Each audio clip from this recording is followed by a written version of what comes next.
Hello, friends. This is Darren Hayes of PigskinDispatch.com. Before we take you to your favorite Sports History Network show, just want to tell you a little bit about some merch that you can pick up that represents your favorite SHN podcast. So far, there's t-shirts, coffee mugs, and even books from some of the authors that do podcasts right here on SHN. Who could buy something better than that, than have the history right from the gentleman that you hear talking about it? But we also are adding things each and every day. And where's that store, may you ask? Well, it's at SportsHistoryNetwork.com. Up at the top, there is the SHN merch button. Click on that. It'll take you right to the store, and you can be representing your favorite podcast and show the world that, hey, on the swag that I'm using, it's the headquarters of sports yesteryear, Sports History Network, and my favorite podcaster, the Sports History Network store. Shop there today.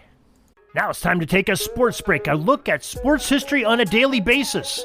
Hello, my friends of sports history. This is Darren Hayes of the Sports Jersey Dispatch podcast. Welcome once again to the Pig Pen, your place for all things great in sports history. And welcome to your sports break for this January 28th edition, as we will go through some of the milestone moments in sports that happened on this date in history, January 28th, and talk about the athletes that performed them or were rewarded for them, and the uniform numbers that they would have worn during them. Now, we want to make sure that you are all set on what you're doing here, because we're going to be going into a little bit different mode. We've been hitting you up every single day with these Sports Jersey Dispatch sports breaks, and we've been doing it for over a year now. But as of the end of January, we are going to be backing off of that and allowing you to go to our archives, which pop up each and every day on thejerseydispatch.com.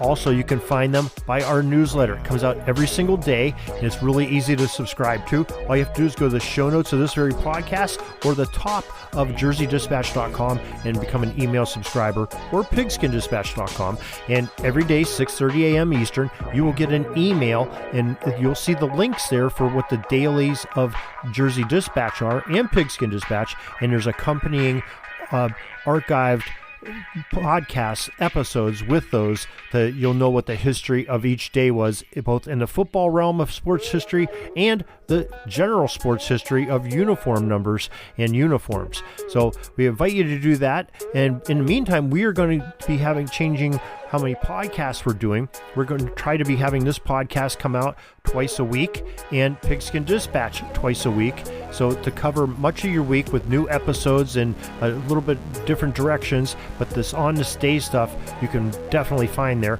Also at the top of each of the websites, you can go to the on this day tab that we have there, and their calendar will pop up. You can go to any day of the year, and you should be able to find your podcast and reading of those days as well. So hopefully you enjoy this. We'd love to have your feedback. If it's a problem to anybody, we can help you through it. Pigskindispatch@gmail.com. Now let's get to those uniform numbers for January 28th. The numbers we're going to talk about are 78, 5, 17, 32, 16, 14, 1, 2, 3, and 4, 10, 8, 14, 24, 52, 6, 82, and a number 58. We're starting off in 1904, January 28th, and the first college sports letters are giving out to seniors who played on the University of Chicago's football team. They're awarded with blankets with the letter C on them. These are the predecessors and the sort of the origins of the Letterman sweater, and Amos Alonzo Stagg had a lot to do with that, and you can read about that in some great books, especially the one with Jennifer Taylor Hall that she wrote a few years ago. We had her on Pigskin Dispatch about Amos Alonzo Stagg, Football's Man in Motion. Great book. January 28th, 1922, J.E. Clair takes the Green Bay franchise into joining the NFL in its third year of existence. January 28, 1940, the Chicago Blackhawks forward Les Cunningham, wearing number 78, scored 5 points in one period, 2 goals and 3 assists in the third period for an 8-1 victory over Montreal, becoming the first NHL skater to do so.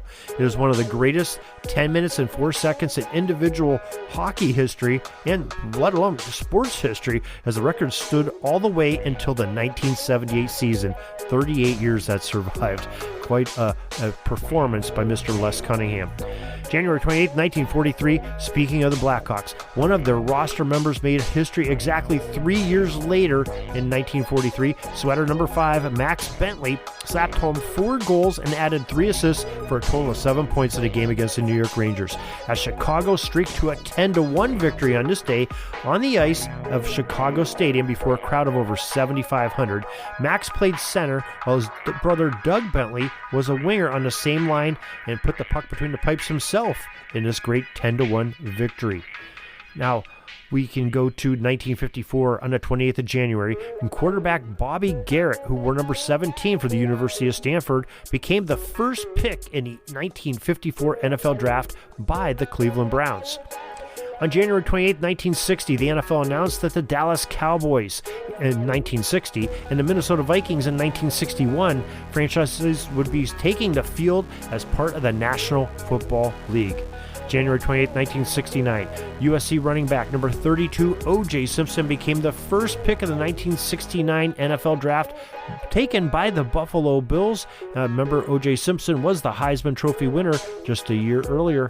January 28, 1971, star quarterback Jim Plunkett, who wore number 16 for the Stanford Cardinal, was the first pick of the 1971 NFL Draft by the New England Patriots. In 1973, on the 28th of January, number 16, Henry Buka of the Detroit Red Wings scored just 6 seconds into a contest against the Montreal Canadiens. The Motor City Skaters ended up using this 1-point advantage 6 seconds in and ended up doubling up the Habs with a 4-2 victory that evening. January 28, 1973, Mickey Welsh, who played before uniform numbers, George Kelly, who was a New York Giant of baseball for most of his career, but did wear the number 14 for the Brooklyn Dodgers in 1932, and former MLB umpire Billy Evans were all elected into baseball's Hall of Fame. Now, when we're saying that they played before uniform numbers, that 1932 season was sort of the year that Major League Baseball forced teams and made it mandatory for them to have numbers on. There were a few, like the Cleveland Indians, that had them before then, maybe in the 20s, 1929, I believe, and it was off and on there, but they were mandatory for everybody in 1932. That's why he only wore, he being George Kelly, only wore the number 14 for the Dodgers, even though he had a much longer career than that, especially with the New York Giants. Now, January 28, 1974, Sam Thompson, well, he played before 1932, so no uniform number for him. Jim Bottomley, who wore all the uniform numbers 1 through 5, remember they were numbered by their batting order back then, so Mr. Bottomley must have batted throughout the order in the first 5 spots. And former umpire Jocko Conlon, who did once play for Major League Baseball for a couple seasons, wore number 8 for the White Sox. They were all elected into the Baseball Hall of Fame in Cooperstown. On January 28, 1975, quarterback number 10, Steve Bartkowski from the University of California, was the first pick by the Atlanta Falcons in the 1975 NFL Draft. And in 1984, on January 28th, Edmonton Oilers center, number 99, Wayne Gretzky, the Great One. He's had an NHL record point-scoring streak end at 51 games when the Oilers were beaten 4-2 by the Los Angeles Kings. Gretzky's totals were 61, 92, and 153 during that 51-game period.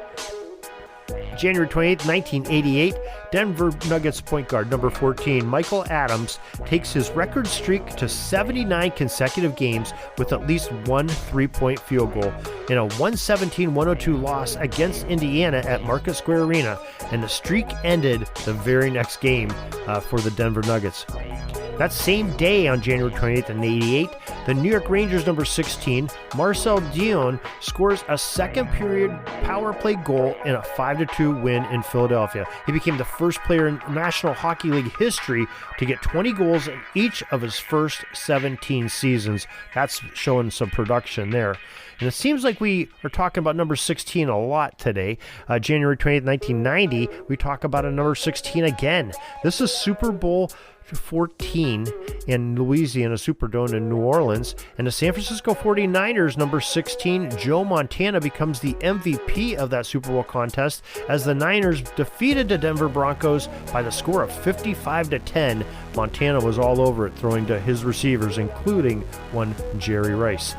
January 28th, 1992, the St. Louis Blues right wing Brett Hull, number 16 again, became the second player, only after number 99 Wayne Gretzky, in NHL history to record back-to-back seasons of 50 goals in 50 games. Number 50 comes in a 3-3 Blues tie with the LA Kings. January 28, 1996, it's Super Bowl 30, Sun Devil Stadium in Tempe, Arizona. This one breaks my heart a little bit as the Dallas Cowboys defeated the Pittsburgh Steelers 27-17. The most valuable player of this game was a defender, number 24, defensive back Larry Brown of Dallas, whose two timely interceptions of quarterback Neil O'Donnell of Pittsburgh derailed the Steelers from having any chance in that game. In January 28, 2001, the Baltimore Ravens won Super Bowl 35 as their star of the defense, middle linebacker Ray Lewis, number 52, won the game's most valuable player award. And the Ravens win the game by the lopsided 34-7 score over the New York Giants. The eventual 12-time Pro Bowler made 3 solo tackles, 2 assists, and blocked 4 passes in the game to help his teammates allow only 152 total yards of offense by the Giants in this game. And finally, we come to 2018 on January 28th, the 63rd NHL All-Star Games at Amalie Arena in Tampa. The Pacific Division All-Stars won the 4-team 3-on-3 tournament. The most valuable player was number 6, Brock Boeser of the Vancouver Canucks. And one more All-Star game that same exact day in 2018, NFL Pro Bowl in Orlando, right down the road from the NHL game of All-Stars, the NFL All-Stars play, as the AFC defeated the NFC in a thriller 24-23. The most valuable players were Delaney Walker, number 82, the tight end of the Tennessee Titans, and number 58, Von Miller, the pass rusher extraordinaire for the Denver Broncos at linebacker. And that is your sports history for this January 28th. A little sports break to take you away from your day. We hope you enjoyed this. Hope you're looking for more each and every day. Remember what we told you at starting February 1st. Go to the archives or go to the newsletter or go to the front page of jerseydispatch.com. That's the easiest way to see these podcasts each and every day. They'll pop up there. And any new substance that we come up with and stories that we have, you'll see those as well from Pigskin Dispatch, from Jersey Dispatch, and many from the sportshistorynetwork.com. So till next time, everybody, have a great Sports History Day. This penalty kill is almost over. I got to get back out on the ice. But thanks again for joining us for another great edition of Sports Jersey Dispatch Podcast. We'll see you tomorrow. We invite you to check out our websites, jerseydispatch.com and pigskindispatch.com. Not only see the daily sports history, but to experience the preservation of great events and people that play the games.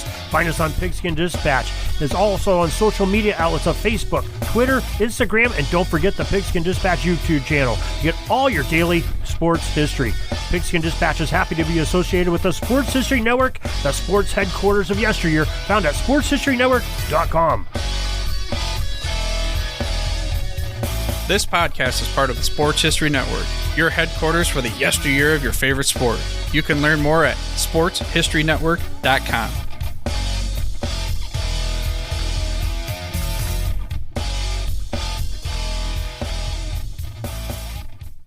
Hey there, sports history fan. This is Arnie Chapman, aka the Football History Dude, and I hope that you enjoyed this recent episode presented by the Sports History Network and were able to learn some good old-fashioned sports history knowledge nuggets. I started the Sports History Network back in 2020 with the mission to help podcasters find a community of like-minded sports history nerds, as well as helping aspiring podcasters to start their own shows. We have a little bit over 30 shows on the network right now covering all sorts of sports history, but as far as I'm concerned, we're just at the toothpick in the ocean moment, that can't even figure it out because there's so much more coming. We wanted to create the ultimate headquarters for sports yesteryear, starting with Podcast Network and our website, but we're going to continue to move into other mediums as well. And here's the cool part, because we want you to be part of our team. So if you're interested in starting your own podcast, or maybe being a guest on one of our shows, or who knows, maybe even writing an article for us over on the website. Seriously, all you got to do is reach out to us on the contact page over at sportshistorynetwork.com. You can be as technologically savvy as a Neanderthal tapping on a stone trying to figure out this whole hieroglyphics thing back in the day. Again, it doesn't matter, because even if you don't understand the whole podcast space, we have a production team that can pretty much help you out with doing everything. All you got to do, head over to sportshistorynetwork.com, head to the contact page, fill it out. That message goes right to me, and I'll reach out to you as soon as I can. But for now, dude, I'm through if you're through.